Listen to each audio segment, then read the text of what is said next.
I'll just going at this after hearing all those good positive notes there. No, I know these pictures look like it's nice and warm over here, but it's not. It is cold. But so first up we got is the Kodiak Orange Durvilla. This thing is a great plant that we've come to like over here. All the Kodiak series that came out. And we're growing the blacks as well. Those are these ones are really great, really tough. They're actually good for me because they're hard to kill. So I do like them. And that's a really good positive note on these when you're talking it up to people. And the available quantity on that, we got 600 now. Last year at this time, we didn't have any availability going into spring. So this is something you definitely want to get your customers to be aware of, that we do have these coming this year. I know last year it was kind of was it late spring, summer before we had some availability of it coming on, but that's just because it was such a new plant for us and just getting our numbers up. Now we do have availability, and that's going into spring for. So just want to definitely talk that up to your customers. Next up, we got Incredible hydrangeas. This one is a good staple plant hydrangea that everybody knows, everybody loves, because that big white balloon on it. And just want to remind your customers that when they do receive these come March,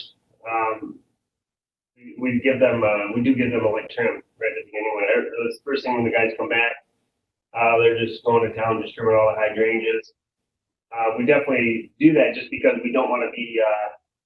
We definitely don't want to miss that first flush, because you miss that, and then the plants just don't seem to do as well. So that is one of our main focuses.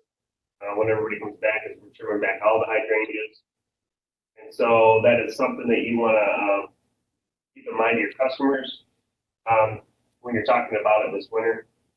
And Incredibles, we do have availability right now, 800 you can see there, but generally not available after the trade show. So they get hooked up during that time because everybody's always looking for the staple product.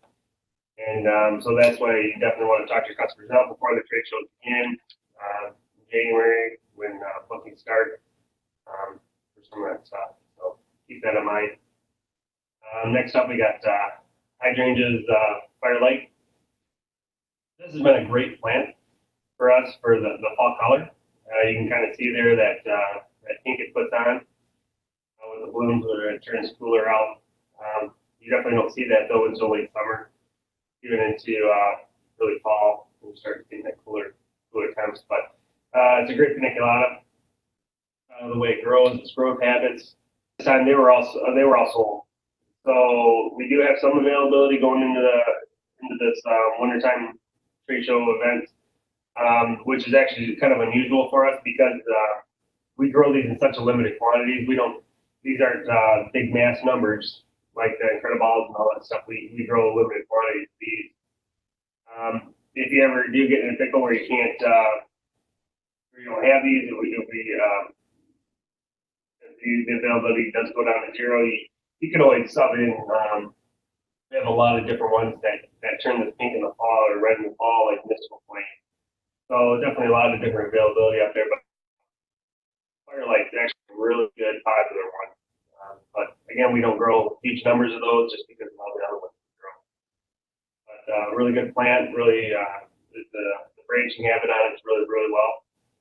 So about 400 of those left. So next up we have Blue Star Junipers. One thing to keep in mind with this is 3 gallon. We're sold out of 3 gallons, so we definitely want to lean customers towards the 2 gallon size. We have plenty of depth in that, 1,800 of those. Generally, this is something we just try to keep as kind of like a staple plant again. Our landscapers all know Juniper Blue Star just because of that. It doesn't get that tip light because of different background there, but it doesn't disease resistance and all that kind of stuff. It's really not known for any of that stuff, and here we don't see any of that kind of stuff. Never a problem with that here, and it's always got that color. Even right now, the color shows up so much in the fall time, the winter time, it just stands out. You know, the blues. There's nothing else out there like that here. So people want winter color, winter interest colors. Definitely blue stars that's what they're known for as well. So definitely a lot of depth, 1,800 of those on availability. So next up we got Pyrea double plate gold. That one is that double plate series has been an excellent series. The breeding on that was really well done. We come to find out with decaying and UZs, all that kind of stuff has been really, really well. Double plate gold. Out of that series, that one's probably the slower grower out of all of them that we grow. And so it does take us a little bit more time to get that. What am I trying to say? We're trying to get that up to size, so it takes a little bit more time to get that one. Just because of that growth habitat, it's a little bit slower than the other ones in the double plate series. But we do have 1,400 of those going into springtime. Now, once those things are gone, because of that habit, usually it's late or early summer before they're rolled back on again. So you definitely want to tell your customers you don't want to panic them, but you don't want to leave them hanging either. That they should have ordered them earlier, got them booked ahead of time. But 1,400 will go pretty quick, especially with how well this one is, because it's kind of like a miniature double play. And it's just like a gold mound, a miniature gold mound. So it still grows really, really well though. But one thing though, that we come to find out last year, if you have any of your customers that are overwintering these double play series, that they do leaf out sooner. And the older varieties like Little Princess or Tour, like we're going to be talking about in a few minutes, those ones leaf out a little later in the spring, only by a couple weeks. But those couple weeks of being wrapped up in a hoop house could add quite a bit of that leaf emergence. So one thing to talk to your customers about, and if they do happen to have trouble with them overwintering, we found those few little tricks that helped us out quite a bit. Get those doors open a little earlier. Generally around February 20th, definitely want to be opening the doors on this variety of Pyrea. So next up on the Pyrea, we have that the Tour. This one seems like we always have availability on this one, just because it's a staple, but that great fall color is what it's always known for. Massive clumps of flowers though. When it does bloom, it blooms really good.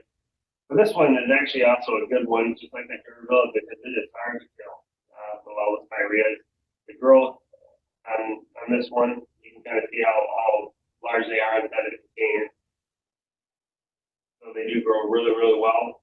And it does have that little bit different leaf though than those other spiders we were talking about.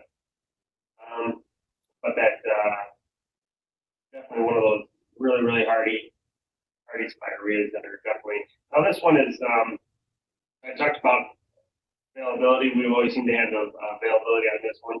And it's kind of a key to why we're bringing it up today. Just one that's it's well known, but everybody's trying all these new varieties of Pyreas. And it's actually it's been around for so long, just like Little Princess. It should be getting used up in the landscapes. But I think it's kind of getting forgotten about by the wayside there because all the other varieties coming out.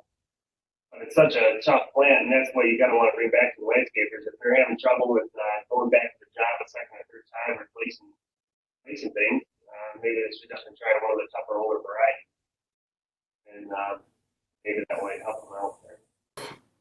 So moving on to Fujas, you can kind of see what we've been doing there with the trimming aspect, trying to get that central point to it that everybody's been wanting. Dave's been talking about that up all year.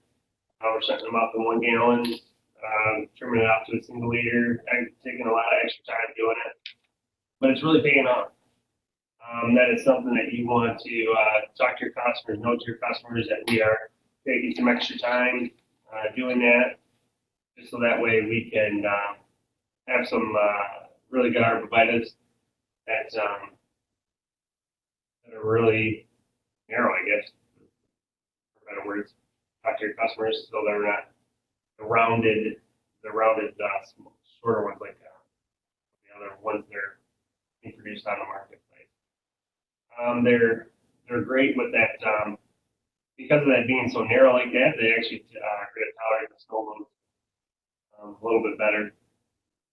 Like that. We haven't seen too much snow out here to kind of compare from one year to the next, but all we've seen is this cold temperature so far. So, but there's plenty of availability on that. 7 gallon. So on for you guys for booking for. Julia's spill lines. This is kind of you can put everything into your houses where we have the ability to enhance them. Come springtime, we felt that last year you guys did an excellent job going through those enhanced plants so well that we actually put as many as we could into that area. So the spill lines are going to be excellent this spring for your customers. We'll put that little bit of extra warm temperatures to them probably that end of March there we'll start cranking it up. But we have 6,000 of these on availability, and that's something going into this winter. But they get as soon as they start rolling, they roll out quick, and that's something you don't want your customers to be forgotten about. That hey, you definitely want to talk this up right now and get these booked and get these through for your customers. That way you look a lot better to them having this stuff. So, but there's definitely a lot available right now, but they'll go quick. They always do. But that's all I think that we have today. Any other questions not directed at me but at Cheryl?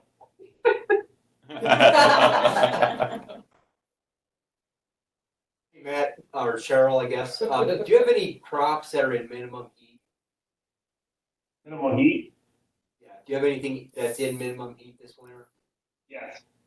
Why, Joy, the wine and roses and spilled wine are up there, but there's no hydrant. We have not put the minimal heat on them yet. Minimal heat is directed towards our liners, per se, but there are some crops. One is all the fragrant viburnums, all under minimal heat.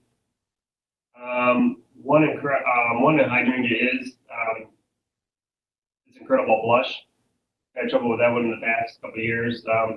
Seems like we put that under heat before, and we still had problems with it. So that one's kind of hit or miss. So but we're trying to get them with minimal heat on that one. There's one other with Julia. I think it's Willoway Sunset. That one we do keep heat on all winter long.